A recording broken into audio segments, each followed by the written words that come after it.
Panginoon. Patuloy po namin panalangin, maghari ka sa aming mga buhay, sa iglesyang to, sa aming buong pamilya, sa aming buong sambahayan. Maraming salamat sa iyong dakilang pag-ibig, pagkalinga, proteksyon, pag-iingat, pagliligtas. Maraming salamat, Panginoon, dahil napakabuti mo sa amin. God, sa umagang ito, patuloy namin masilayan, matikman yung kabutihan mo sa aming mga buhay. Gumawa ka sa aming kalagitnaan, mangusap puso ng bawat isa na narito. Patuloy na ayusin mo kami, baguhin mo kami. Patuloy na hinihiling namin na mangyari ang kalooban mo sa aming buhay, sa iyong mga anak na naparito, Panginoon. Lord, maging yung mga bago na narito, patuloy na mangusap po kayo sa kanila at patuloy na dinadalangin po namin na gawa ka ng mabuting bagay sa buhay nila. Pagpalain mo lahat ng dumalo, pagpalain mo lahat na nakikinig sa aming live stream at sa umagang ito, ikaw ang maluwalhati, matanghal, madakilang patuloy sa lahat ng ito sa aming mga buhay.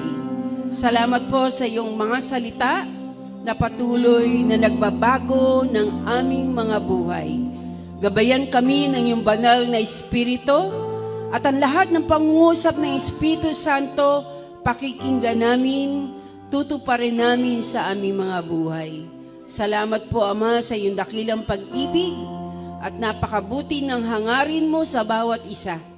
Salamat po, Panginoon, ikaw ang gumawa at kumilos sa aming kalagitnaan at ikaw lamang aming pupurihin, sasambahin, dadakilain. Sa pangalan ni Kristo Jesus, ang lahat po ay magsabi ng Amen, Amen, Amen. Praise the Lord, praise God, praise God. Hallelujah! Sabihin nga po natin lahat, Hallelujah! Praise the Lord! Okay, bago kayo umupo, pwede po ba na ngitian po ninyo yung mga katabi natin? Nasa likod, nasa harap, nasa tabi, no? Wag po kayong papayag na wala kayong mangingitian sa umagang ito. God bless you. Praise the Lord. Okay, makakaupo na tayong lahat. Marami pa pong nasa likod. Sige po, yung mga bagong dating. Praise God. Salamat sa Diyos, no? Okay, maghanda na tayo sa pinakamahalagang bahagi ng gawain ng Panginoon. Walang iba kundi ang pakikinig ng salita ng Diyos. Okay, intayin po muna natin yung mga nasa likod. Sige po, umupo na po tayo. Yung mga bagong dating. Praise God! Maganda umaga sa lahat. Maganda po ba ang umaga natin? Praise the Lord, no? Napakaganda ng umaga, no? Sabi nga, every gising is a blessing. Bawat gising po natin sa umaga, ito ay pagpapala ng Diyos sa buhay ng bawat isa sa atin. Okay, yung mga nasa likod, pasok na po. Leaders, marami pong naka-stack pa dyan, no? Papasukin na po natin para sama-sama po tayo na makinig ng salita ng Panginoon. Okay, no? So, inaasahan ko na konti lang mag-i-stay dyan, isa lang sa likod, dahil lahat ay dapat nang maupo dito. Praise the Lord. Okay, handa na po ba tayong makinig ng salita ng Diyos? Okay, no? So, praise God. Marami pa pong nasa likod, ano? Leaders, kung sino po dyan mga leaders, papasukin na po. Para hindi tayo maabala sa pakikinig ng salita ng Diyos. Okay, ang topic natin sa umagang ito is part 2 ng mensahe natin last Sunday, The New Me, ang bagong ikaw.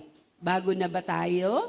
No? Bagong taon, bagong tao, bagong buhay, bagong bagong ugali, no? Yan ang pinakamainam, the new me, part 2, no? So maikli lang po yung ating pag-aaralan sa umagang ito. Sana makinig tayong mabuti para makatapos tayong mainam.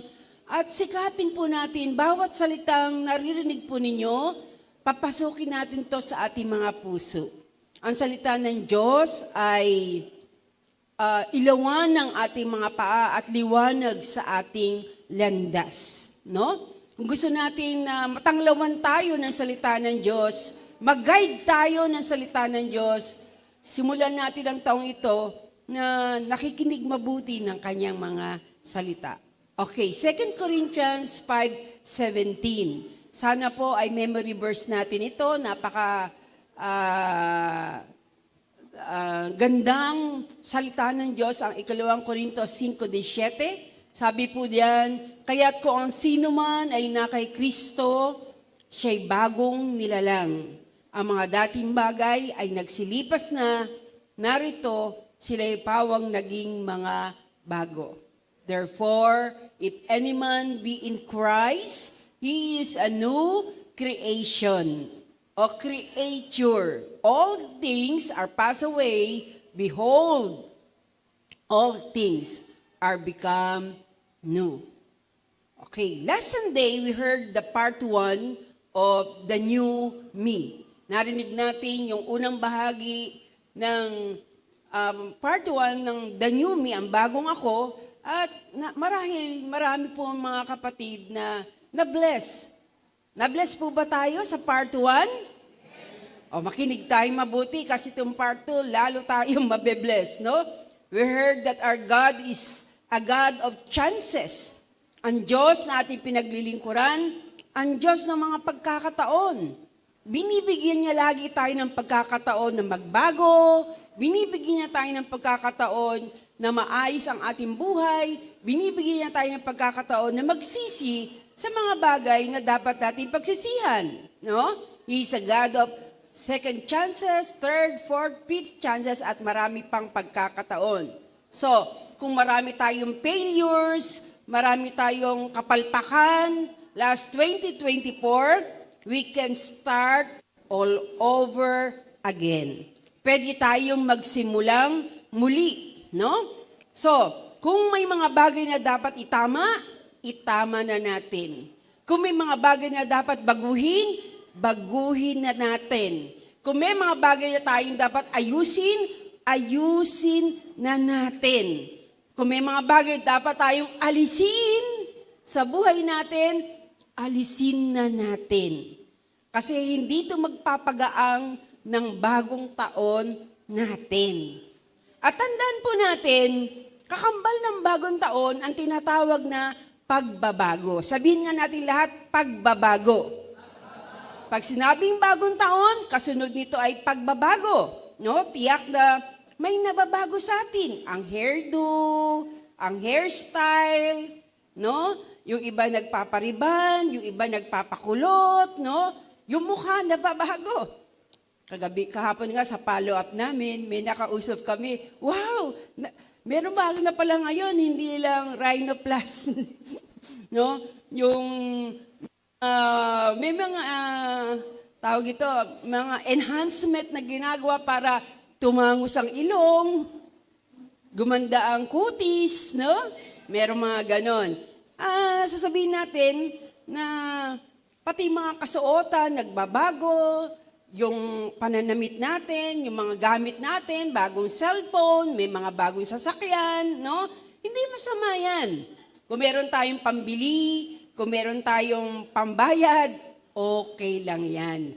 Pero wag na nating utangin kung magpapaganda tayo o kung utangin lang natin, siguro wag na muna. May mas mahalaga pa o i-prioritize natin, no? Pero, tandaan po natin na hindi sapat yung panlabas na anyo lang ang binabago natin. Kundi, higit sa lahat, yung loob natin, yung ating ugali, yung buhay ng bawat isa.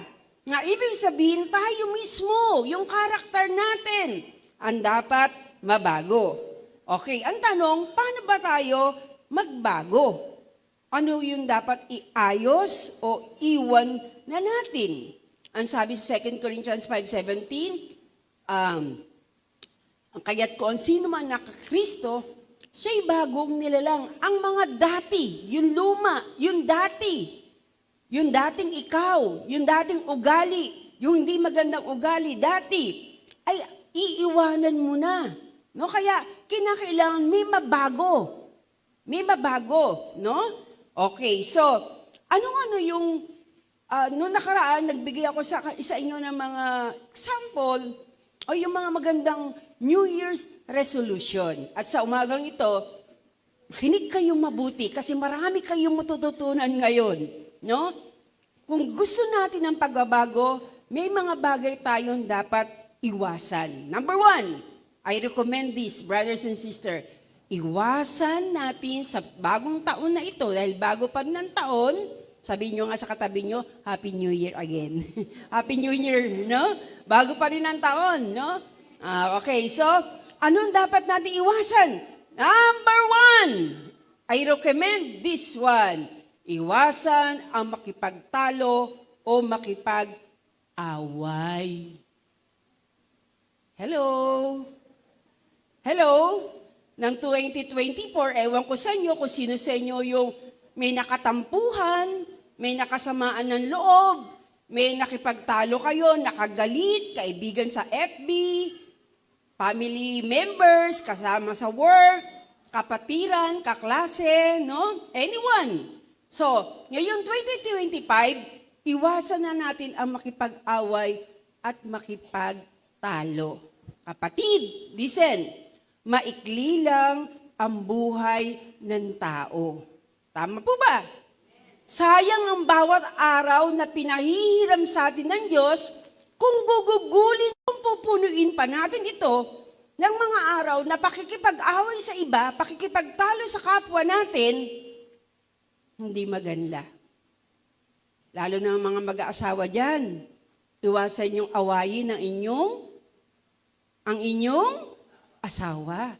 Kasi madalas nating madalas niyong awayin ay ang inyong asawa. Lalo na pag mainit ang ulo, walang pera, sino na pagbubuntunan ng sama ng loob o ng galit? Yung asawa. So, iwasan na natin yan. Tama po ba? So, ang bilis ng panahon. Sandaling magkakasama lang tayo. Kaya dapat, huwag na nating gugulin sa pakikipagtalo at pakikipag-away ang ating buhay dito sa balat ng lupa. Iwasan nating awayin ang ating mga biyanan. Kakaunti na lang ang buhay ng ating mga biyanan. Hello? Hello po ba? Kakaunti na nga lang buhay, aawayin mo pa. Bibigyan mo pa ng sama ng loob. Tama po ba? Oh, salamat sa nag-i-amen. No? Ba't isa lang yata nag-i-amen? Amen po ba? Tingnan nyo, ang bilis ng panahon. Ang bilis ng araw. 3 weeks na pala ang nagdadaan. No? Kailan lang bagong taon? New Year, January 1. Ngayon, di mo malalaman, malapit na yung February. Tama po? Sayang yung 365 days na ibibigay ng Diyos kung igugugulin lang natin to sa pakikipagtalo at pakikipag-away as a sama ng loob. Magugulit ka, mamaya-mamaya, graduation na. At mamaya-mamaya, Christmas na naman. Tama? So, sino ba dito yung palapatol? Kaya minsan may gulo, may awayan kasi mahilig tayong magpapatol. No? Nung araw na uso yun, sabi, si Patola. Kala ko sinong patola. Yung pala yung patolang tinutukoy ay yung mga palapatol. Hello? Palapatol. Kaya humahaba ang usap. Kaya hindi nahihinto yung pag-aaway, yung sama ng loob dahil palapatol tayo. Lalo na sa mga social media, no? Lahat na lang pinatulan kahit yung repos. Akala mo ikaw pinatatamaan. Yung pala, hindi naman yun ang ibig niya sabihin. Tama po ba? So, iwasan natin makapag-create tayo ng kaguluhan. Bilang isang Kristiyano, hindi dapat magsimula sa atin ang gulo. Ang sabi ng Panginoon, don't quarrel. Huwag tayo makipag-away. Don't fight someone. Huwag tayo makipagkagalit sa sinuman. No? Maganda itong New Year's resolution. Isama nyo ito sa inyong New Year's resolution. Huwag mga away, huwag makikipag-away, huwag pagmula ng gulo o away. Amen po ba? Amen po ba? Ito po ang dapat na maging goal natin sa buhay. No? Alam nyo, napakaganda ng turo ng Panginoon. Yung sinasabi ng ating Panginoong Yesus, ano ang sabi ng Panginoon? Pag sinampal ka sa kaliwa, ano gagawin mo? Iharap mo naman yung kanan mo. Biruin nyo? Ganun ang tinuturo ng Panginoon. Pag sinampal ka sa kaliwa, ibigay mo naman, iharap mo naman yung kanan mo. Pag kinuha yung jacket mo, ibigay mo rin yung sombrero mo. Hello? Pag pinaglakad ka na 1 milya, maglakad ka ng 2 milya. Tama? Bakit? Bakit ganyan turo ng Panginoon? Para walang gulo. Sabihin natin lahat, para walang gulo. 1, 2, 3. Ayaw ng Diyos ng gulo. Ang Panginoon ay Diyos ng kaguluhan. Ayaw niya ng gulo, ayaw niya ng away. Kaya dapat, hindi natin to bilang Kristiyano, hindi tayo pinagmumula ng gulo. O hindi tayo pinagmumula ng away. Ano pa sabi ng Biblia? Pag merong taong galit sa'yo, ilibre mo. Pakainin mo. Painumin mo. No? Pag may taong namumuhi sa'yo, nagsasalita ng masama sa'yo, ano gawin mo? Ipag-pray mo. Yan ang katuruan ng Biblia. Tama po ba? So, dapat natin sundin yan. Sasabihin ng iba, hindi ko kaya yan. Hindi ka patunay na Kristiyano kung hindi mo magagawa yan. Pero ang isang tunay na Kristiyano, kayang gawin ito. Dahil ginawa na ito ng ating Panginoong Hesus. Lahat ng lumura sa Kanya, lahat nagbunot ng Kanyang balbas, lahat ng dumura sa Kanya, lahat ng sumampal sa Kanya, naglatigo sa Kanya, ano sabi ng Panginoon sa krus? Ano panalangin niya? Ama, patawarin mo sila sapagkat hindi nila nalalaman ang kanilang ginagawa. Si Jesus, yung tinuturo niya, ina-apply niya. Tama? Ganon din tayo. Tinuturo natin, pinakikinggan natin, i-apply natin sapagkat yan ang gusto ng Panginoon. Bakit? Para walang gulo. Ulitin natin, sabihin natin lahat. 1, 2, 3. Para walang gulo. Kaya nga lang may gulot, kaya may away eh. Gumaganti tayo eh. Tama? Pero subukan natin na ganun ang gawin, yung tinuturo ng Panginoon. Walang gulo. Mai-stop yung gulo. Mai-stop yung away. Dapat hindi tayo ang pinagmumula ng kaguluhan. Okay, bibigyan ko yun ng talata. Roma 12, talatang 18. Sige nga, basa. Roma 12, talatang 18.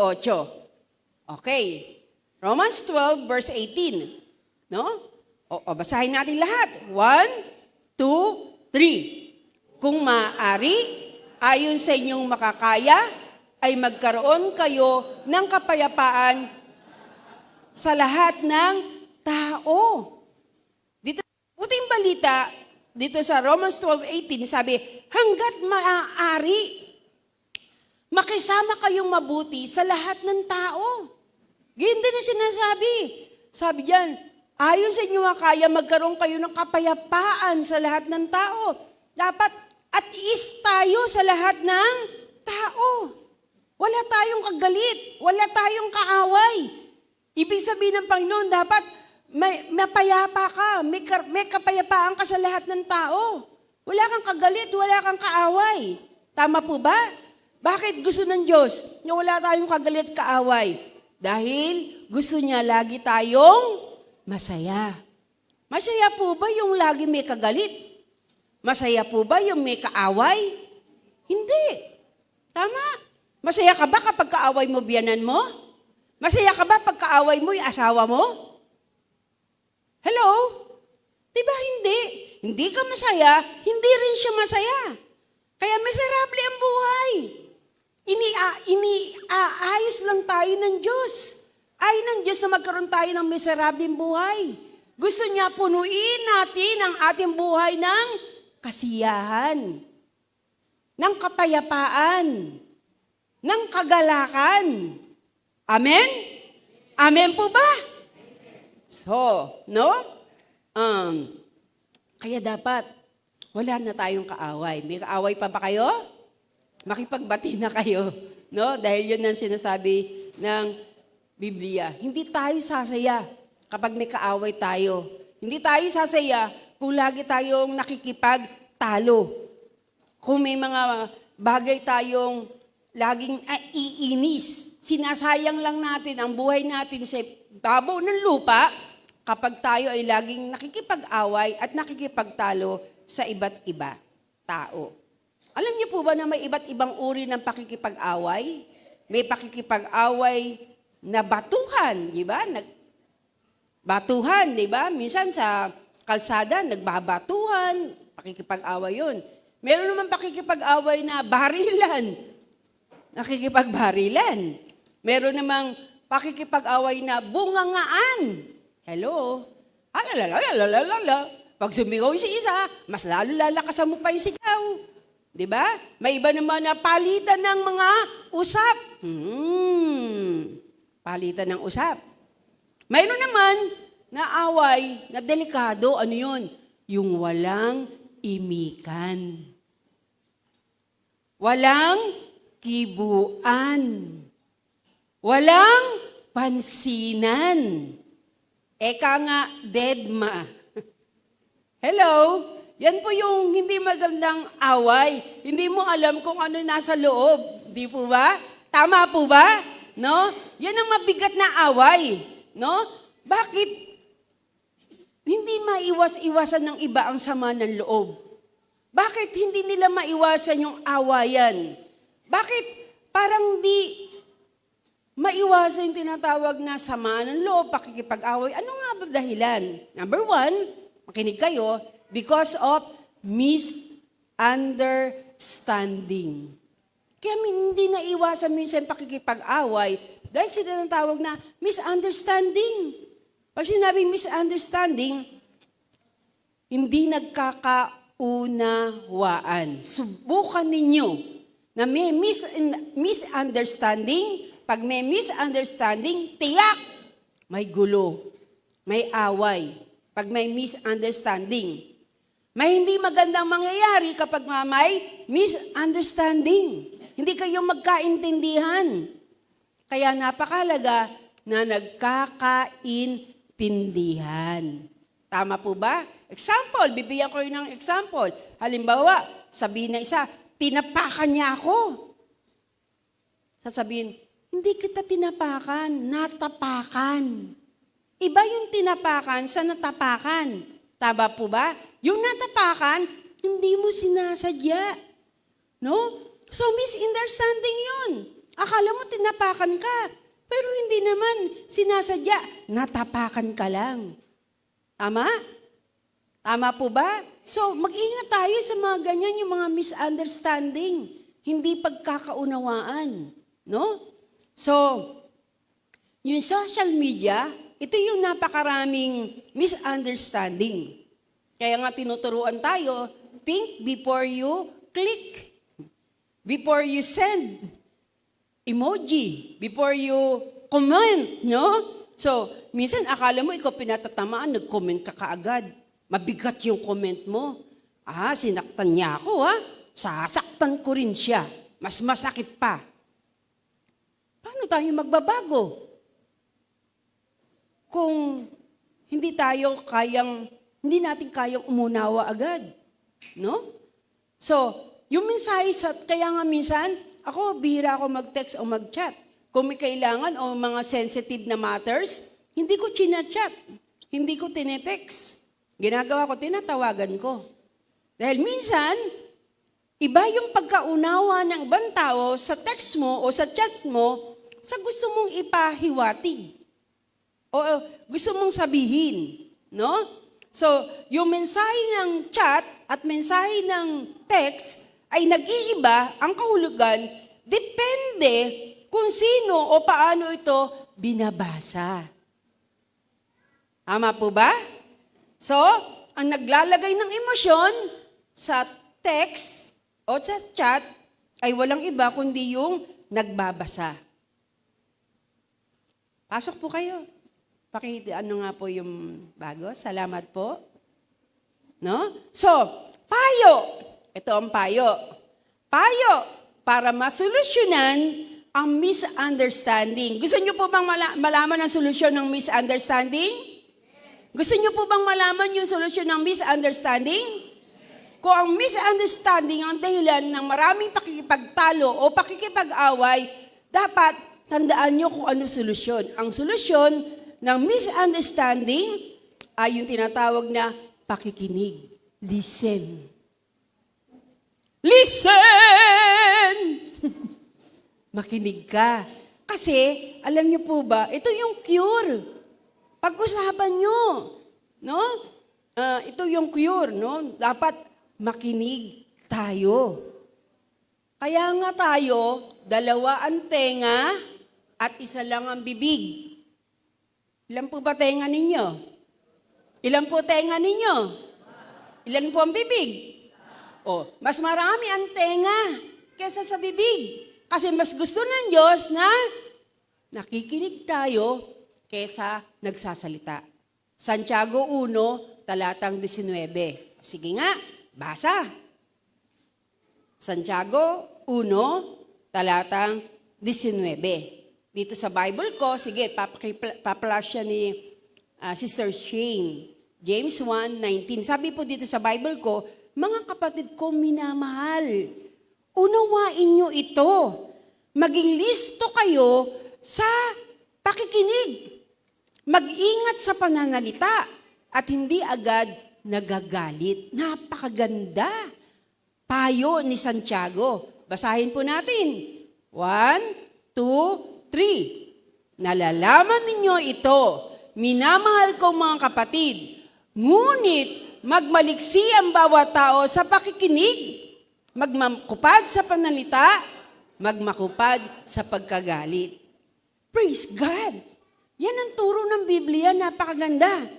No? Pero ang problema sa atin, hindi tayo marunong makinig. Ano inuuna natin? Ano inuuna natin? Yung bibig. Mas madalas tayo magsalita. At kung magsalita, mahaba pa. Tama? Tama? Pero hindi tayo nakikinig.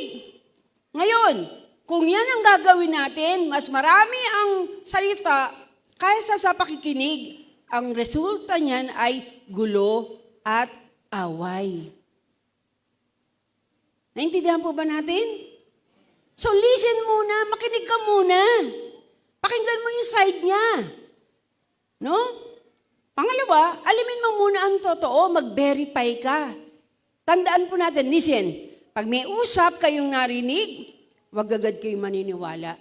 Ako, dito po ako natuto. Natuto na po ako dito, no? Kapag may bumubulong sa inyo, may kwento sa inyo, agad-agad. Huwag dapat paniwalaan. Halimbawa, may bubulong siya, psst, alam mo, sabi ni Kwan, ganyan ka daw. Ha? Sinabi niya yan? Humanda siya. Naunawaan natin? No, hindi. Kundi, huwag ka kagad maniniwala. I-verify mo muna kung ano totoo. Alimin mo muna kung ano ang dahilan, bakit nasabi yun. Hindi naniniwala. Kaya humahaba ang kwento. Kaya maraming gulo. Kaya maraming awayan. Kasi agad-agad tayong naniniwala sa kwento. Alam niyo po ba yung si Francisco Balagtas? Ang tawag sa kanya, Baltasar, no? Ang sabi ni Francisco Balagtas, bihirang salita'y magtapat. Magkatotoo man, maraming dagdag. Yung mga salita-salita daw, yung mga balita daw, bihira daw yun ay totoo. Magkatotoo man, marami ng dagdag. No? So, i-verify mo kung ito totoo. Hello? Hello? Para iwas gulo. Iwas away. Huwag agad-agad na nagpapaniwala. Tama? Tama po? Yan, dapat niyong tatandaan yan. Ngayong bagong taon, ha? No? So, mga kapatid, listen. Alamin mo muna yung totoo. Kausapin yung tamang tao na dapat kausapin. Huwag ikikwento agad sa iba. Hello? Kaya humahabang away. Maraming nadadamay eh. Kasi yung kwento mo, kinikwento mo pa sa iba. Naghahanap minsan tayo ng kakampi. No? Bawa, hindi naman siya galit doon sa tao na yon, yung kinikwento mo. Dahil nagsalita ka ng ganun sa tao. Hindi na isa ang galit sa tao na yon. Ilan na? Magiging 2 na. Kasi sinabi mo. Tapos sinabi naman ng isa doon sa isa. Hindi na 2 ang galit doon sa tao na yon. 3 na. Naunawa natin, delikado. Kaya nga lumalawak ang gulo. Kaya lumalawak ang away. Kaya walang asenso. Hindi lumalago sa kalagayang espiritual. Tama po ba? Tama po ba? So isa ito sa dapat nating ayusin. Number 2. So, maliwanag po ba sa atin yung una? Maliwanag po ba? Okay, number 2. Iwasan na natin ang makasakit ng damdamin ng ating kapwa. No? Ulitin ko, iwasan natin makasakit ng damdamin ng ating kapwa. Kasi minsan bakit ba parang ang sarap daw masaktan yung damdamin ng kapwa mo? Kasi galit ka eh. Pero no, when you hurt someone, pagka sinaktan mo ang isang tao, when you hurt people, we hurt God. Pag sinaktan mo ang isang tao, ang sinasaktan mo ay ang Diyos. Dahil wala tayong ginawa sa kapwa natin na hindi apektado ang Diyos. Kasi ang bawat isa sa atin, mahal ng Diyos. Sabihin mo nga sa katabi mo, mahal ka ng Diyos. Mahal ka ng Diyos. Meron po bang bago dito? Taas ang kamay ng bago? May bago po ba? Palakpakan nga po natin yung bago. No? Praise God. Sabihin mo nga sa katabi mo yung bago, sabihin mo, mahal ka ng Diyos. No? Yung mga bago, mahal ng Diyos. No? Tandaan po natin yan. So, mga kapatid, huwag natin saktan yung damdamin ng ating kapwa. Dahil anumang ginagawa natin sa kapwa natin, sa Diyos natin ginawa. No? Bakit may mga magulang na sumusugod sa eskwelahan bigla-bigla? Bakit may mga magulang na sinusugod yung kapitbahay bigla-bigla? Dahil ang anak niya ay umiiyak at nagsumbong sa kanya na naagrabyado siya, kaya nga sumugod agad ang nanay. Kasi nasaktan yung damdamin ng kanyang anak eh. Pero hindi dapat, Sabi nga sa Matthew 25:40, Mateo 25, talatang 40, tandaan ninyo, anumang gawin ninyo ito sa pinakahamak sa mga kapatid kong ito, sa akin ninyo ginawa, sabi ng Panginoon. Kaya totoo yun. Kung ano ginawa mo sa kapwa mo, sa Diyos mo ginagawa. Kung inalamura mo yung kapwa mo, Diyos ang ginagawan mo ng masama. Kung chinichismis mo ang iyong kapwa o sinasaktan mo yung damdamin ng iyong kapwa, Diyos ang sinasaktan mo. Ang damdamin ng Diyos. Tama po ba? At alam nyo, madalas, paano natin masaktan ang damdamin ng ating kapwa? Sa isa at palaging dahilan, ang pinakamabisang pananakit ng damdamin ng ating kapwa ay sa pamamagitan ng Pamamagitan ng bibig. Sa pamamagitan ng ating mga salita. Yung tinatawag na careless word. Yung mga salitang hindi pinag-isipan bago sabihin. Yung mga salitang walang pag-ibig. Yung mga salitang cruel, unkind. No? Careless word.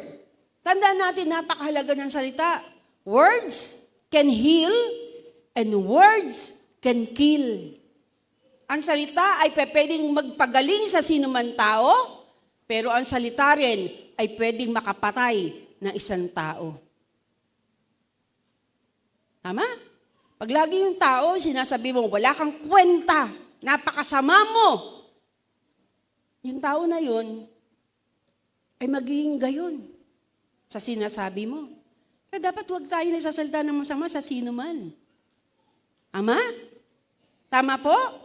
Hindi niyo po ba alam na pag nasaktan sila at sila itungangi sa Diyos, magiging kalaban niyo ang Diyos. At pag naging kalaban niyo ang Diyos, delikado. Amen? Nakita natin yan, yung ginawa ng Hollywood, tawag doon? Yung babae, yung MC, nag-sorry na siya. Tama? Nag-sorry siya. Dahil sa mga salitang bintawan niya na ang Hollywood daw ay town, godless society, godless village. No? So, nasunog. Hindi natin alam kung ano yung, kung talagang yun ay galit ng Diyos, pero malamang dahil ginawa nila ng hindi magandang salita ang ating Panginoon. No? Kung ang tao nasasaktan, Diyos pa kaya na siyang may likha ng bawat isa sa atin. At alam nyo, alam din to ni Paul, ni Pablo. Sa 2 Corinthians 7 verse 8, alam nyo, minsan si Pablo, mabagsik siyang magsalita. Wala siyang intention na saktan ng mga tao. Pero ang intention niya, i-correct ang mga tao. At minsan, ang correction, masakit. Di ba minsan pag tinutuwid tayo, nasasaktan tayo? Akala mo galit sa'yo ng nanay mo, kinokorek ka. Pero ang nanay, kaya ka kinokorek, para sa'yo rin yun. Tama po ba? No? Ganyan si Paul. Ang sabi niya sa 2 Corinthians 7 verse 8, nalungkot ako dahil nasaktan ko kayo dahil sa aking sulat. Ang intention niya, i-correct lang yung tao, yung mga taga-Korinto. Pero nasaktan sila sa mabigat na panalita ni Pablo. So, para maiwasan makapanakit ng damdamin ng kapwa, iwasan ang pagbubuka ng bibig. Hello? Hello? Lalo na kung wala kang sasabihing maganda. Tama po ba? Sabi ni Solomon sa Proverbs 10:19, Kawikaan Gis, talatang 19. Sabi ni Solomon, alam ni Solomon to, too much talk leads to sin. Pag marami daw tayong sinasabi, naghahati daw po sa atin to para magkasala tayo. So, more talk, more talk, more mistakes. Less talk, less mistake. No talk, no mistake. So, wag na lang umimik, no? Kaya minsan, yung mga kasama ko sa palo, pag hindi ako kumikibo, okay lang, huwag kayong mag-ano sa akin na ganito ako. Ayoko lang magsalita kasi wala naman ako sasabihin eh. Diba? Kung may sasabihin ako maayos, kung may sasabihin ako, alam ko, sisiguraduhin ko, yung maganda na makakapag-impluensya ng mabuti sa kapwa ko. Tama? So, marami na tayong natutunan. Ako, marami akong natutunan patungkol sa salita, pakikinig, no? Marami akong natutunan. Salamat sa Diyos. At natutunan ko yan sa salita ng Panginoon. Kaya iba ang may alam ng salita ng Diyos. Kaya tayo lagi magbasa ng Biblia. Palakpakan natin ang Panginoon, no? Praise God! No? Ang salita ng Diyos nagpapaging wise sa atin, matalino. Para tayo ay maiwasang magkamali, magkasala. Kaya nga kung meron ditong may kaaway, hanggang ngayon may kaaway, makipagbati ka na agad. Magbago na tayo. Ayaw ng Diyos yung mga bagay na yan. Yun nasasaktan natin ang ating kapwa. Lalo na yung ating mga kapatid kay Kristo. No? Okay. Pangatlo, 4 lang to 4. Number 3, iwasan na sa taong ito ang pagiging, simangot. Lagi nakasimangot. Tingnan nyo muna yung mga katabi nyo kung hindi simangot. No? Laging ngumiti. No? Lalo na sa mga bago na narito, ngitian natin kahit hindi nyo kilala. Minsan sa churches, bakit hindi dumadalo yung mga maraming bago? Hindi na bumabalik. Kasi hindi sila napansin No? Walang ngumiti sa kanila. Hindi sila pinansin. No? Tandaan natin, yung mga katabi ninyong ngingitian nyo lagi. Baka hindi nyo alam ang bigat-bigat ng problema niyan. Tanong mga katabi mo, kamusta ka na? No? Dapat kinakamusta natin, nginingitian natin, kasi hindi nyo alam yung pinagdadaanan yan. Hindi nyo alam may mabigat na problema yan. No? Hindi lagi dapat salubong ang kilay, hindi lagi nakakunot ang noo, hindi nakakablis No? Dahil pagpasok nyo pa lang dito, nakangiti na kayo. Nagbibigay tayo ng magandang mood sa mga tao pag lagi tayong nakangiti. Yung mga nagwe-welcome dyan, pag hindi marunong ngumiti, alisin na natin siguro, upo ka muna. No? Ipalit natin yung mga palangiti. No? So, kasi bakit nagbibigay yun ng magandang bagay sa mga dumadalo? Ako, nung bago-bago pa lang ako sa gawain ng Diyos, isa na nakahikayat sa akin, yung mga ngiti at mga warm welcome ng mga usher and usherettes. Naramdaman ko agad yung pag-ibig ng Diyos sa kanila. Na namahal ako ng Diyos dahil sa pamagitan nila. Dapat ganun din tayo mga usher and usherettes, mga leaders ng church, upang makahikayat tayo ng mga tao. No? Kadalasan, yung mga pumupunta dito, hindi nyo alam kung ano pinagdadaanan nila. May mga pumupunta dito, nag-iisip ng magpakamatay, nag-iisip na ng ganitong bagay, pero yun lang mangitian natin sila, nakapagbibigay ito ng kalakasan ng loob. No? So, yung smile natin, yung ngiti natin, nagbibigay ito nagsasabi ito na mahalaga sila. Pagka nginitian mo isang tao, no, tandaan mo, nagsasabi yan na, mahalaga ka. Mahal ka ng Diyos. Tama? No? So, kaya nga, huwag tayo maging matipid na sa ngiti. Libre naman ang ngumiti Tama po ba? Libre-libre. Magngitian nga kayo. Sige nga po, nasa likod, nasa harap, nasa tabi ninyo, ngitian nyo. No? Paramdam nyo sa kanila, mahalaga sila. Sa pamagitan ng ngiti, napaparamdam natin, mahalaga ang bawat isa. Palakpakan po natin ang Panginoon. Okay. Smile has the power to transform and change people. May kapangyarihan ang ngiti na magbago sa tao, yung kanyang mood, no, yung kanyang character, yung sitwasyon sa buhay niya, no? So, napakahalaga na tayo ay nagbibigay ng ngiti, no? Okay, no? So, bibigyan ko kayo ng 7 healthy benefit ng smiling. Pasensya na, hindi ko na ito naisulat, 7 benefits of smiling. Ano po ba ang mga benepisyo na nakukuha natin sa pagngiti? Number 1, it improves moods. Yung moods, ano ba Tagalog yung mood? Ano ba yung mood sa Tagalog? Nai-improve yung ating, di ba yung mood, minsan malungkot ka, minsan masaya ka, pero pagka may mga taong ngumingiti sa'yo, nai-improve yung iyong moods. Ano sa Tagalog yung moods? Nalimutan ko na. Yung kondisyon? Ano pa? No? Na-improve yun, di ba? Imbis na, pagka nakita mo nakasimangot, sisimangot ka rin. Pero pag may nakita kang ngumiti, nakangiti, ngingiti ka rin. Dalas-dalasan naman natin ang ngiti. Kahit pag kayo nakikinig ng mensahe, dapat nakangiti kayo para ginaganahan naman ako. Isang matamis na ngiti nga. Ah, no? Okay, no? Improve moods. Lalo akong gaganahan pag nakangiti kayo. Lalo akong gaganahan magturo kapag masaya kayo. Hello? O, yung katabi nyo, lalong magiging masaya yan. Pagka lagi mo siyang nakikitang masaya ka. Pangalawa, stress relief. Nawawala yung stress. Diba? Sobra ang stress ngayon. Kahit mga bata may stress. Pero nawawala ang stress. Ito ay relief kapag ka merong ngumingiti. No? Pangatlo, sabi sa siyensya, nagpapababa ito ng blood pressure. Subukan niyo yung taong laging magagalitin. Laging nakakunot ang noo. Laging tumataas ang dugo nun. Hello?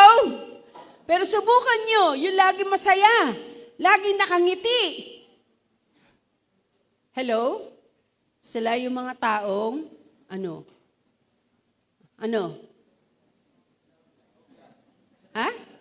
Low blood. Maayos. Hindi tumataas ang dugo nila. Tama? Naunawan natin? No? So, doon na tayo. Para hindi madaling tumaas ang dugo nyo, no? Hindi kayo na-high blood. Tama? Tama? Tama? Lalo na yung mga matataas ang dugo dito. Huwag kayong nagagalit agad. Huwag laging kumukunot ang noo. No? Ngimiti kayo at maiwasan yung pagtaas ng dugo. Tama? Pang-apat, better relationship. Magandang relasyon sa kapwa. Pag lagi tayong nakangiti sa asawa mo, lalong gaganahan niya magtrabaho pag nakangiti ka. No? Yung asawa mo, lagi mong pinupuri, lagi ang kanyang luto. Wow! Sarap naman ng ulam. No? Huwag yung pinupunan mo lang yung luto ng asawa mo pag maalat. Pag pinupunan mo lang yung luto ng asawa mo pagka hindi masarap, hindi naman masarap, sunog naman yung bangus, ganito, no? Kundi pupurihin mo siya. Ngingitian mo siya pag may mabuti siyang ginawa, no? Gawin natin yun. Positive vibes, no? Panglima, stronger immune system. Mas magiging malakas ang ating immune system kapag lagi tayong gumingiti. Pang-anim, pain relief. Mababawasan anuman sakit na nararamdaman natin pag masayahin tayo. Amen? Huwag yung laging daing ng daing, aray, sakit ng bewang ko. Makakilos ka, aray, sakit ng bewang ko. Sabi ng mister ko, magaling na ba yung tuhod mo? Hindi niya kasi ako naririnig na nagsasabing, aray, sakit ng tuhod ko. No? Pero salamat sa Diyos, okay na, nakakalakad na ako mabuti. No? Kaya ibig sabihin, maging masayahan kami, masakit man sa'yo, ano nararamdaman mo, mabigat man problema, nakangiti. Hindi yung parang bagsak ang mundo mo. Tama? No?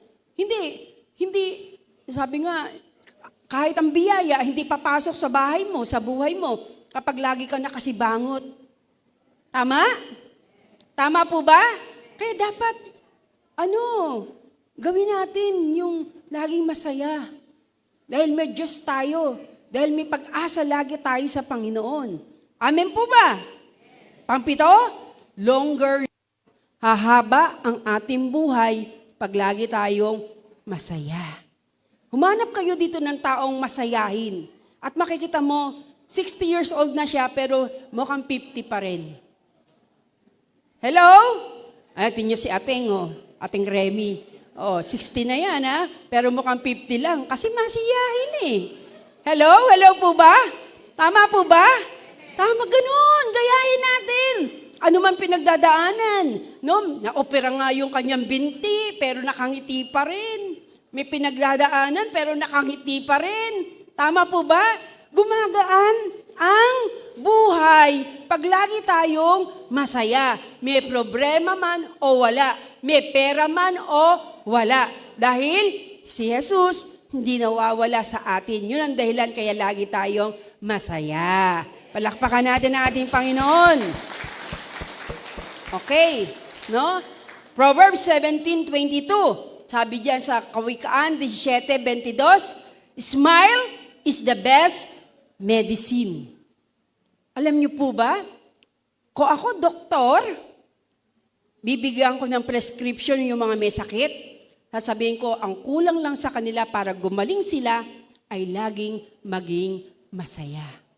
Dahil ang sabi ng Biblia, hindi nagkakamali ang salita ng Diyos, ang masayahing puso ay mabuting gamot. Libre yan. Tama? Tama po ba? Ang nag-prescribe niyan ay ang Biblia. Ang pagngiti o pagiging masayahin ay mabuting gamot.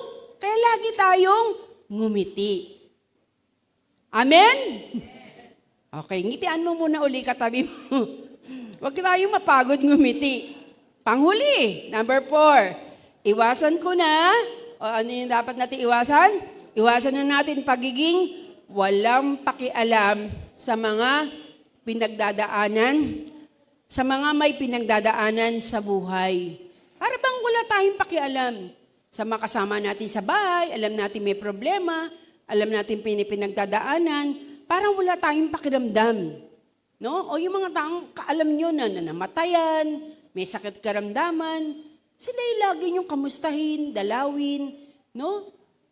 Pero pag dadalaw kayo, ingatan yung bibig nyo, ha? Kasi minsan may mga dumadalaw, imbis na mapalakas yung may sakit, lalo nangihina ang loob. Ha? Shock! Ang payat mo na!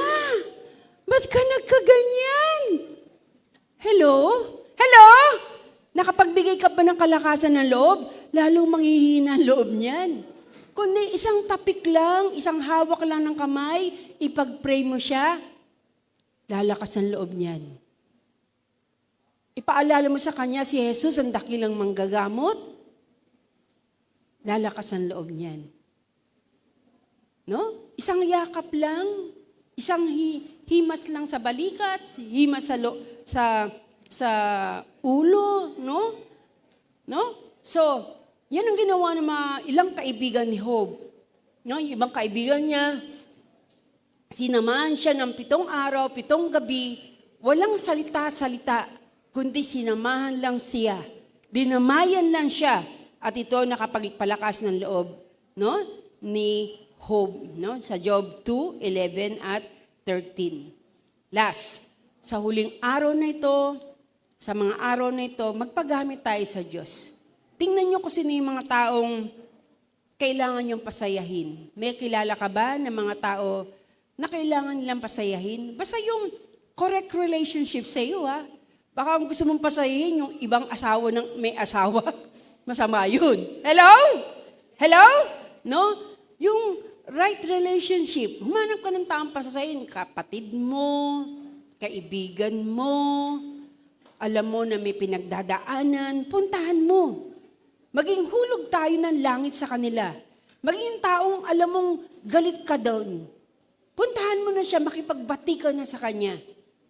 Ayusin mo na yung relasyon mo sa kanya. Dahil pag ayos ang relasyon mo sa kanya, mga kapatid, matutuwa ang Diyos. Tama? Kung sinasabi mong mahal mo ang Diyos, pero hindi mo kayang mahalin ang kapwa mo, dinadaya mo lang ang iyong sarili, sabi ng Biblia. Tama? Walang anuman. Pero kung sinasabi mong mahal mo ang Diyos, dapat mahal mo ang kapwa mo. Dapat wala na tayong kaaway. Isa lang dapat maging kaaway natin, si Satanas. Galit tayo sa kanya kasi sinungaling siya. Di ba? Dahil wala siyang pagmamalasakit sa atin. Tanging ang Diyos lang ang nagmamalasakit sa atin. No? Maging hulog tayo ng langit sa kanila. Kaya nga, simulan na natin na huwag makipag-away, huwag makipagtalo, kundi unawain ang ating kapwa. Dahil anumang bagay na ginawa natin sa ating kapwa, ginawa natin yan para sa ating Panginoon. Amen? Marami po ba tayong natutunan sa umagang ito? Praise the Lord. Palakpakan po natin ang ating Panginoon. Lahat po tayo tumayo.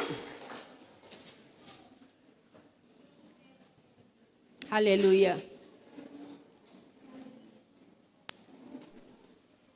Nawa, wag pumasok sa kaliwang tenga at lalabas sa kanan tenga yung ating narinig. Lahat ng ating narinig, patuloyin natin to sa ating puso. Kung may mga bagay na dapat ayusin, ayusin na natin sa umagang ito. Kung may mga bagay na dapat itama, itama na natin sa umagang ito. Kung may mga bagay na dapat baguhin, baguhin na natin sa umagang ito. Salamat sa Diyos kasi binibigyan niya tayo ng ganitong salita dahil gusto ng Diyos na patuloy baguhin ang ating kalooban, ang ating buhay, ang ating ugali. No? Sa oras nito, taas natin ating mga kamay, yukunin niyo ang iyong mga ulo, magkayon kayo ng katahimikan, pagbulay-bulayin niyo ang salita ng Diyos.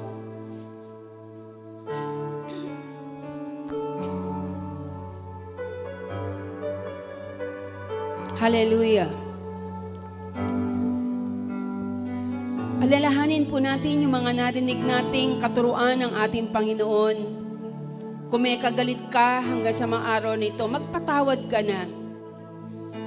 Dahil magiging walang kabuluhan, ano ang bagay na ginagawa mo, kung hindi natin nagagawang patawarin ang ating kapwa. Paano mo sasabihin sa Diyos, patawarin mo ako sa aking mga kasalanan, gaya ng pagpapatawad ko sa mga nagkasasala sa akin. Kung hindi tayo marunong magpatawad. Dapat wala na tayong kagalit, wala na tayong kaaway. Hindi tayo dapat pinagmumulan ng kaguluhan o gulo. Yes. Lahat po tayo manalangin sa Diyos, makipagniig tayo sa Panginoon.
Loobin mo.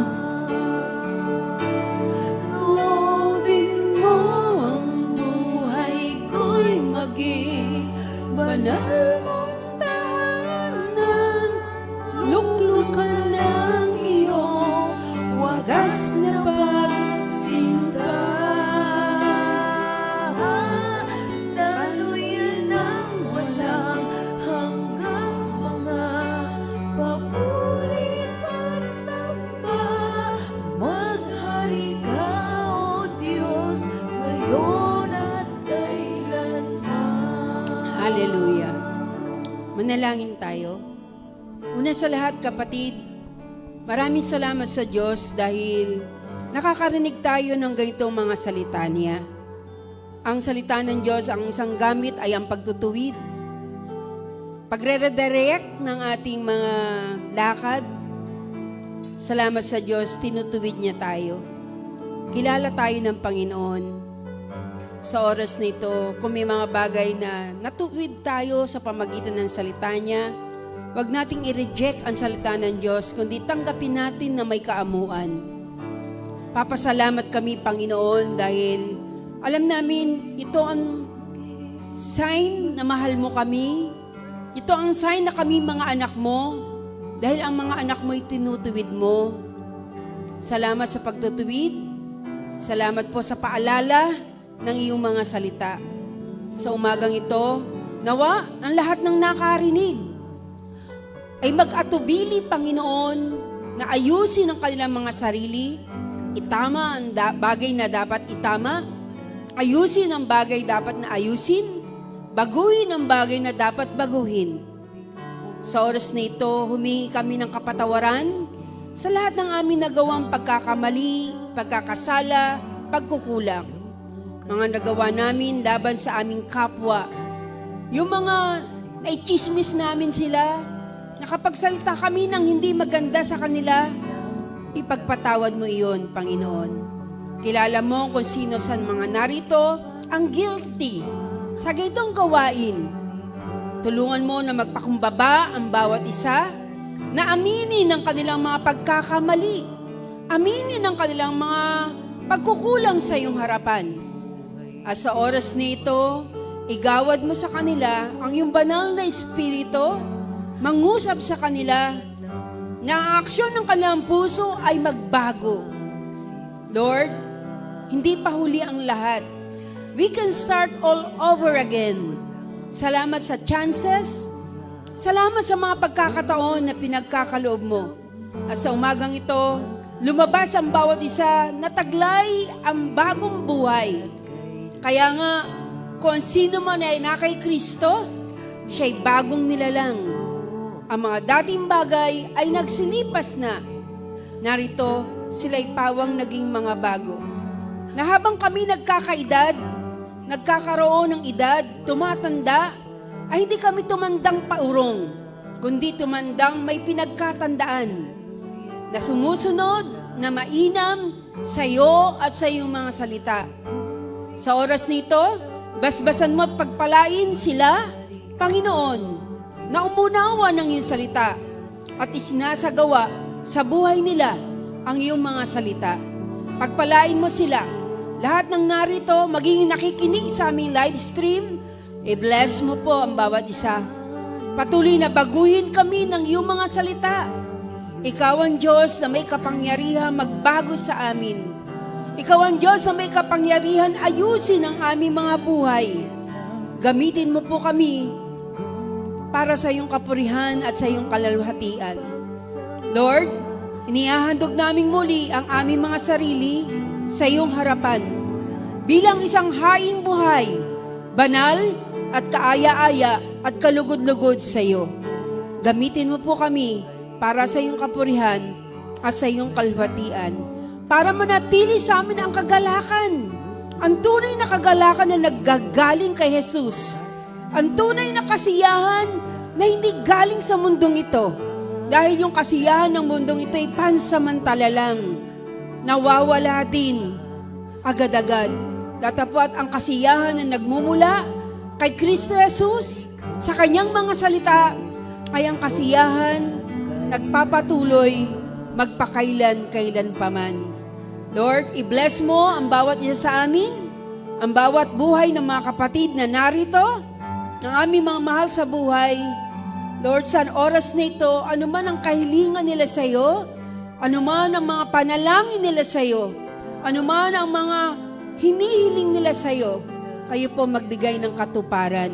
Pakilala ka sa kanila na ikaw ay buhay na Diyos at makapangyarihan sa lahat. Salamat sa iyong mga salita at tinutungo namin ang aming mga paa tungo sa higit na pagbabago upang lagi namin masabi na kaming lahat ay patuloy na nakay Kristo. Salamat sa iyong mga salita, Salamat sa iyong pagtutuwid. Salamat sa iyong pagtuturo.